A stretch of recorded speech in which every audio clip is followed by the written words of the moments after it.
Hey everybody.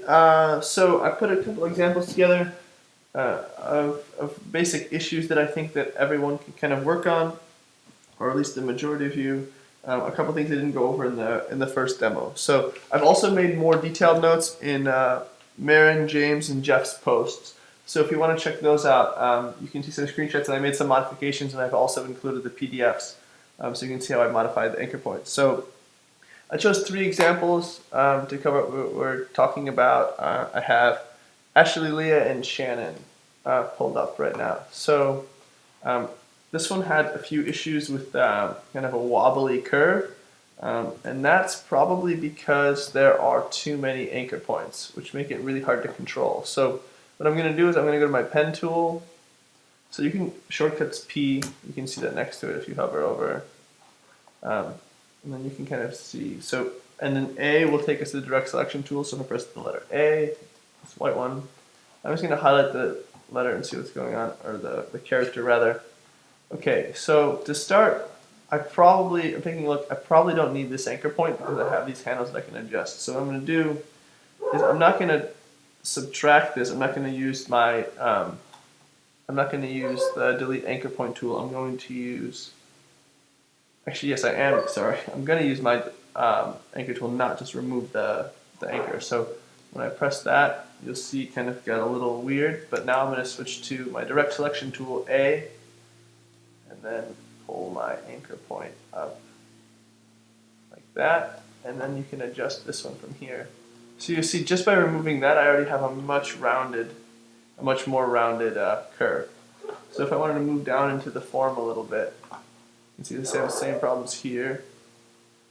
So probably remove this one. And this doesn't always work. Sometimes you have to actually add anchor points to make this look the right way. So for example, you see that happen there. So I'm gonna go back. I'll leave that anchor point and I'm just gonna adjust these. So right here where there's kind of an edge, I'm gonna even this out a little bit. Same with that one, you'll see the anchor points. Pull it out a little bit. Like that, still a little off. So what I can do is, oops, grab that anchor point.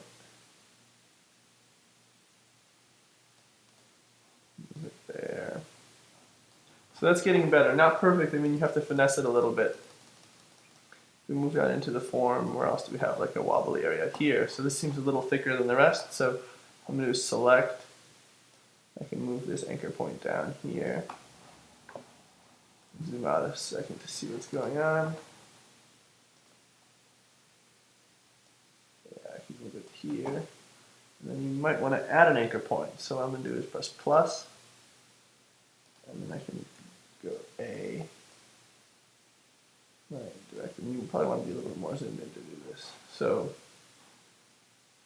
what I'm going to do is, oops, I can't see it with my artboard stuff.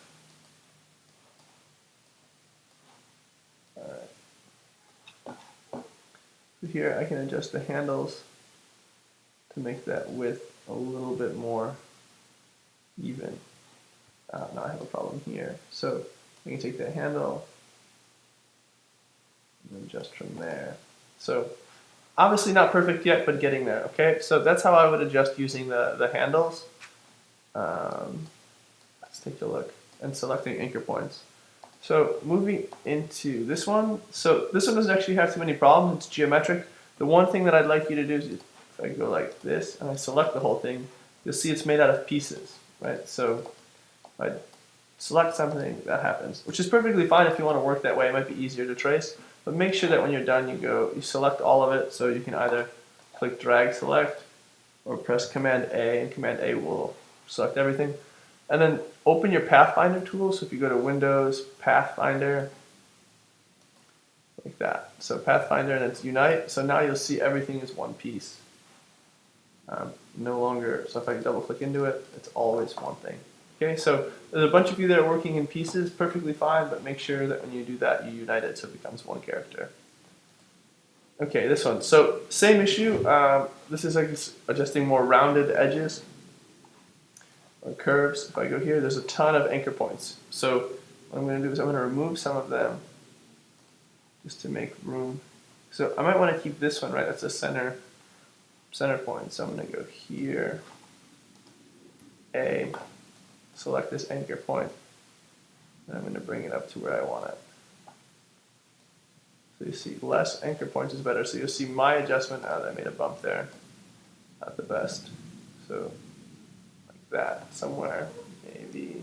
I don't have the original thing to trace off of, so there. And then I can do the same thing on this side. So if I remove this anchor, so if I go like this, there we go. And then I can make some minor adjustments from here. Right. Okay, so once you start doing this, you'll see that something like this might happen. If that's the case, I probably don't need this one either. I have this anchor point. Oh, that one doesn't have a curve on it. Okay, so if I go back, I'm going to get rid of this one. So then I don't have that problem. So now I have a nice curve. We're starting to get a nice curve. And I can do the same thing there. And then subtract these guys. So then back to A.